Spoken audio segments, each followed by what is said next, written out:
My wife slid a folder across the table and said, "Thought you should know. I've been planning my exit for months, and I'm taking everything I can." I didn't raise my voice. I just told her, "Before you celebrate, open the envelope inside." The moment she looked at the first page, her hands started shaking so hard she couldn't even finish reading. I'm Carter, 35, and 2 days ago my wife of 7 years announced she was leaving me while simultaneously trying to financially destroy me. What she didn't know was that I'd been 3 steps ahead of her for the past 4 months, and the envelope she'd just opened contained proof that would unravel every plan she'd carefully constructed. Vanessa and I met when we were 26. She was working as a paralegal at a small firm. I was doing financial analysis for a tech company. We dated for 2 years, got married in a beach ceremony that her parents paid for, and settled into what I thought was a pretty good marriage. We bought a house 3 years ago, talked about kids eventually, took trips to wine country on weekends. From the outside, we looked solid. But about 6 months ago, things started feeling off. Vanessa was on her phone constantly, password protecting everything suddenly.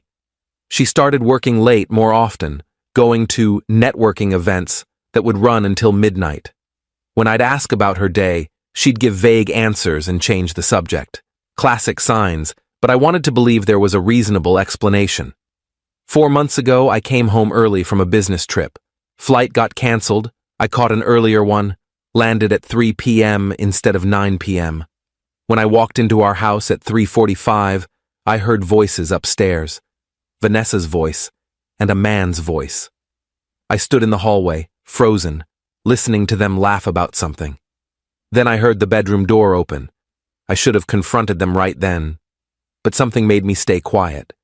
I went back outside, sat in my car down the street, and watched a man I didn't recognize leave our house 20 minutes later. He looked about my age, dressed in a nice suit, confident walk. He got into a BMW and drove away. I waited another 30 minutes before going back inside. Vanessa was in the kitchen making herself coffee like nothing had happened. "You're home early," she said, smiling. "I thought your flight wasn't until tonight." "Got lucky with an earlier one. How was your day?" "Boring. Worked from home, caught up on some emails, the usual." She lied right to my face without hesitation. That's when I knew this wasn't just paranoia. I didn't confront her. Instead, I called my college roommate Dave, who'd become a private investigator, told him everything. He said he'd look into it discreetly. A week later, he sent me a file that made my stomach drop. The man was Vanessa's boss, Richard Kellerman, married, 2 kids. He and Vanessa had been having an affair for at least 8 months based on hotel records, credit card statements Dave had accessed, and photos of them together at restaurants across the city. But that wasn't even the worst part. Dave had also uncovered financial records showing that Vanessa had been systematically moving money out of our joint accounts into a separate account I didn't know about. Over the past 6 months, she'd transferred almost $47,000, mostly in small amounts that wouldn't trigger immediate notice, but sometimes in larger chunks when I was traveling. She'd also taken out a $30,000 personal loan in my name using forged documents. Dave had copies of everything. "She's planning something," Dave told me on the phone. "People don't move this much money without a plan. My guess is she's getting ready to leave and wants to make sure she's got a financial cushion." "Can I stop her?" "Not without her knowing you're onto her, but you can protect yourself. Talk to a lawyer. Secure your assets. Document everything. When she makes her move, you'll be ready." I met with a divorce attorney named Linda Chen the next day. Showed her everything Dave had uncovered. She looked grim as she reviewed it all. "This is financial abuse," Linda said. "The forged loan documents alone are potentially criminal. The question is how you want to handle this.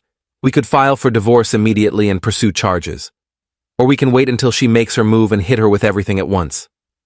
What's the advantage of waiting? If she files first, or demands a divorce, and then we reveal what she's been doing, it completely undermines her position. She won't be able to claim she deserves anything. In fact, you'd have grounds to demand she return everything she stole plus damages. Let's wait. But I want to protect what's left. Linda helped me quietly move remaining funds into protected accounts, documented all of Vanessa's transfers, and prepared divorce papers that could be filed immediately when needed. For the next 3 months, I went about my life normally.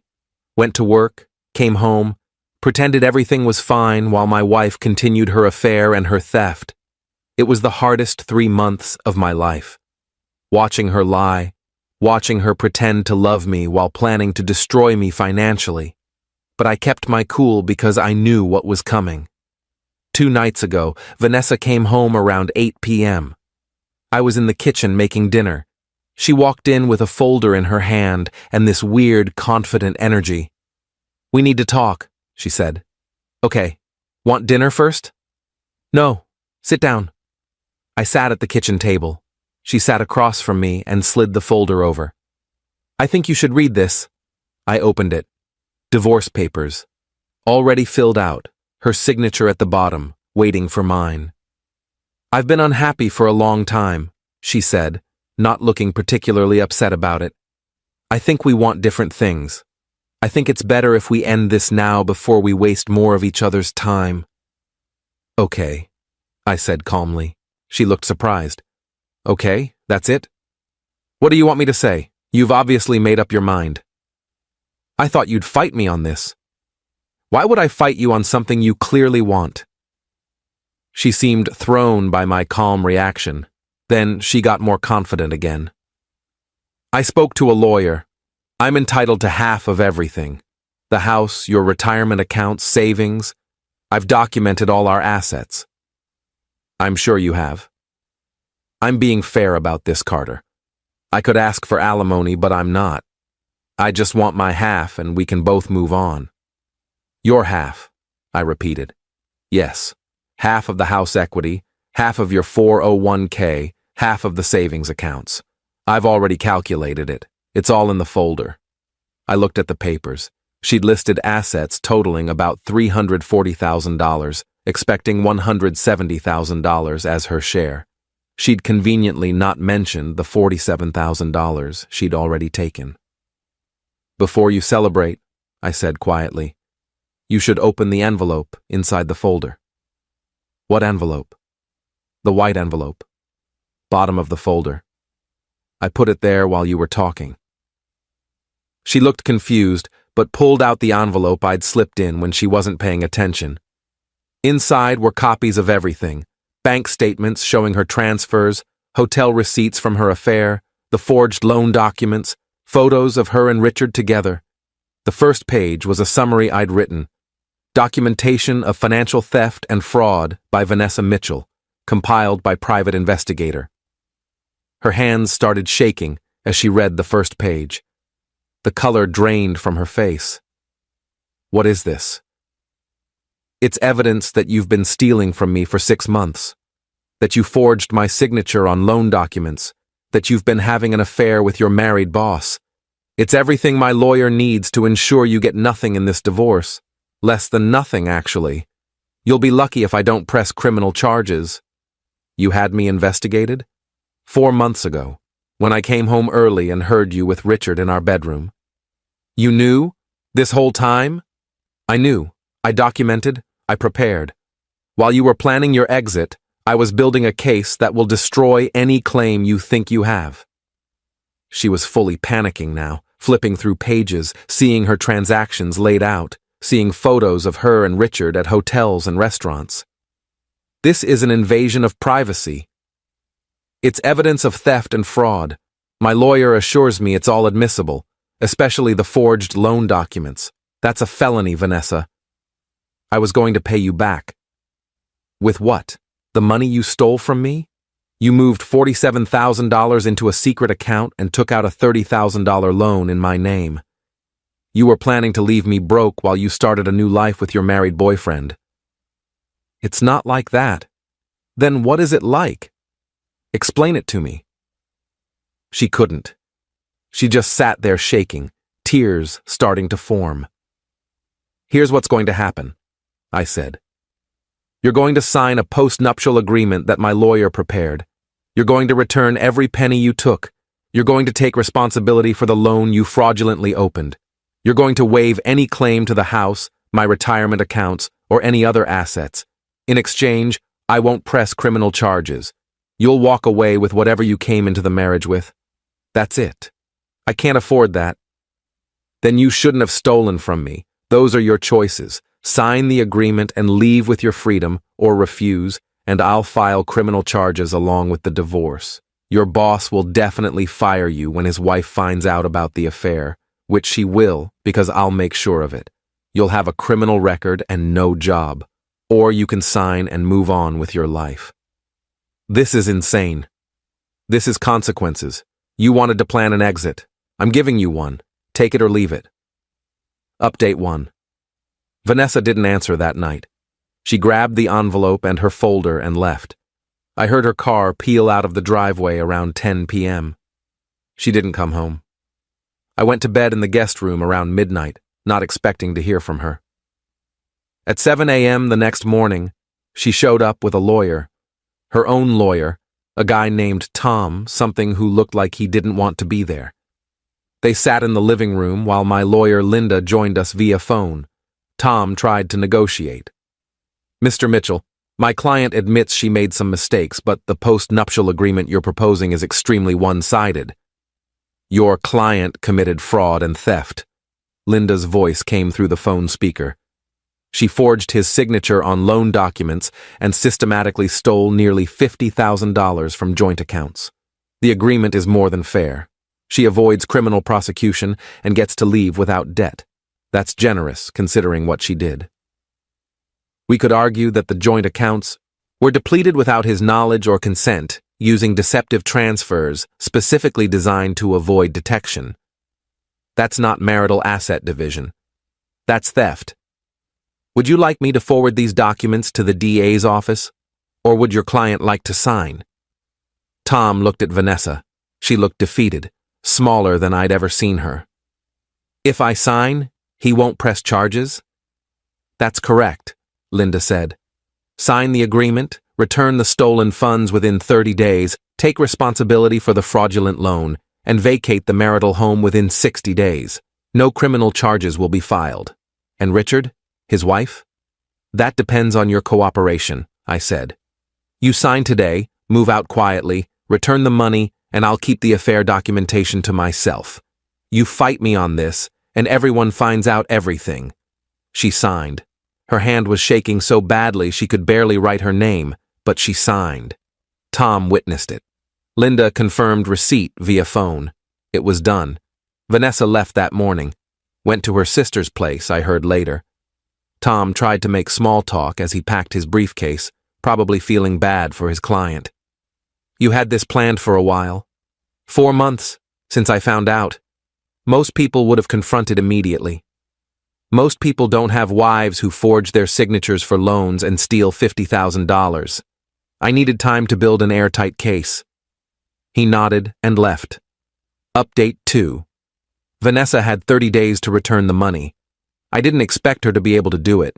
She'd probably already spent some of it, and coming up with that much cash quickly isn't easy. But 3 weeks later, my account showed a transfer of $47,000. All of it, in one lump sum. I texted her. Received the transfer. Thank you. She responded an hour later. My parents gave me the money. They know everything now. Her parents. I'd always gotten along with them pretty well. Her dad, Carl, was a reasonable guy. Her mom, Donna, was sweet, but maybe a little too protective of Vanessa. I wondered what they thought about all this. 2 days after the transfer, Carl called me. Carter, it's Carl. Do you have a minute? Sure. What's up? I wanted to apologize for my daughter's behavior. Donna and I had no idea what she'd been doing. When she came to us for the money and told us why she needed it, we were horrified. I appreciate that, Carl. You didn't need to give her the money. Yes, we did. Not for her sake, for yours. What she did was theft. We're not going to let our daughter be a thief, even if it means draining our savings account to make you whole. You've always been good to her. You didn't deserve this. Thank you. That means a lot. She's staying with her sister. Donna and I told her she's not welcome at our house until she gets her life together. She lost her job, by the way. I don't know if you knew that. No, I didn't. She quit before they could fire her. Apparently Richard's wife found out about the affair, I don't know how, and threatened to make a scene at the office. Vanessa resigned to avoid the drama. I didn't tell Carl that I'd been the one to inform Richard's wife. I'd done it anonymously, sent her copies of the hotel records and photos with a note that said, "Thought you should know who your husband is spending company dinners with." Let her draw her own conclusions. "I'm sorry you're going through this with her," I told Carl. "We're disappointed. We raised her better than this. I hope you find someone who treats you right, Carter. You're a good man." Thanks, Carl. Update 3. Vanessa moved out of the house 55 days after signing the agreement. She'd been staying with her sister but needed to get her stuff. I wasn't there when she came. I made sure I was at work. My friend Dave helped coordinate with her to make sure it went smoothly. She took her clothes, some furniture that was clearly hers, books, personal items, left everything else. Dave texted me photos of the house afterward. It looked emptier, but not devastated. She hadn't trashed anything out of spite, which I half expected. The divorce was finalized 6 weeks later. No contest, no drama, just paperwork. The judge reviewed the post-nuptial agreement, confirmed Vanessa had returned the stolen funds, and granted the divorce with the terms we'd agreed to. I kept the house, my retirement accounts, everything. She left with what she'd brought into the marriage, and nothing more. I ran into her once, about 2 months after everything was finalized. I was at a coffee shop near my office, and she walked in. We made eye contact. She looked like she was debating whether to leave or pretend she hadn't seen me. Finally, she walked over. "Hey," she said. "Hey, can I sit for a second?" "Sure." She sat across from me, holding her coffee cup with both hands. "I wanted to say I'm sorry for all of it. The affair, the money, the lying. I don't know what I was thinking. You were thinking you deserved more than what we had, and you were willing to destroy me to get it. I know. It was selfish and stupid and cruel. I've been in therapy trying to understand why I did it. And what did you figure out? That I confused excitement with happiness. Richard made me feel important and successful and desired. You made me feel safe and stable. I wanted the excitement so badly that I was willing to throw away the safety. I'm an idiot." "Yeah, you kind of are." She almost smiled. "You were 3 steps ahead of me the whole time. I thought I was being so smart, planning everything out, and you were just watching me dig my own grave. I protected myself, that's all. You did more than that. You made sure I'd face consequences. Real consequences. I lost my job, my marriage, my parents' respect, $47,000, and nearly got criminal charges. You destroyed me, Carter. You destroyed yourself. I just made sure you didn't destroy me in the process." She nodded, tears in her eyes. "I deserve that. I deserve all of it. I just wanted you to know I'm sorry. I don't expect forgiveness. I just needed you to hear it." "Okay, I heard it. Are you doing okay?" "I'm doing fine. Better, actually. Turns out when you're not living with someone who's lying to you every day, life gets a lot more peaceful." "I'm glad. You deserve that." She finished her coffee and left. I haven't seen her since. Final update. It's been 7 months since Vanessa slid that folder across the table. 7 months since I slid that envelope back and watched her world fall apart. The house is mine now. Feels more like home without her in it. I repainted a few rooms, got new furniture, made it my space instead of our space. Richard got divorced too. His wife took him to the cleaners in their settlement. Last I heard, he's living in a small apartment downtown and paying massive child support and alimony. Vanessa and Richard aren't together as far as I know. Once the affair was exposed and they both lost their jobs, the excitement she was chasing probably evaporated pretty quickly. Vanessa found a new job at a smaller firm. Still a paralegal, but making less money and starting over in her career. Her sister told one of my friends that Vanessa's in therapy and trying to rebuild her life. I hope that's true. I don't wish her ill. I just don't wish her anything at all. I've started dating again. Nothing serious yet, but I'm open to it when the right person comes along. I'm more cautious now, more aware of red flags, but I'm not cynical. What Vanessa did was about her, not about relationships in general. The money she returned is still sitting in my account. I haven't touched it. Feels tainted somehow. I'm thinking about donating it to a charity that helps fraud victims, turn something ugly into something useful. Dave, my PI friend, told me last month that what I did, waiting, documenting, preparing, was one of the smartest things he'd seen a betrayed spouse do. Most people react emotionally. You reacted strategically. That's why you came out ahead. Maybe. Or maybe I just got lucky that I found out early enough to protect myself. If I'd discovered everything after she filed for divorce, I'd have been screwed. The hardest part wasn't the divorce or the money or even the betrayal. It was those 3 months of knowing and pretending I didn't know. Sitting across from her at dinner, watching her text Richard, listening to her lie about where she'd been. Keeping my face neutral while my stomach churned. That took everything I had. But it was worth it, because when she finally made her move, I was ready. And when she opened that envelope and saw everything I knew, everything I'd documented, every plan she'd made crumbling in front of her, that moment made those 3 months of pretending worthwhile. I'm Carter, 35, divorced, financially secure, living in a house I own outright, learning to trust again but taking it slow. I survived someone trying to destroy me, and I came out stronger on the other side. That's enough.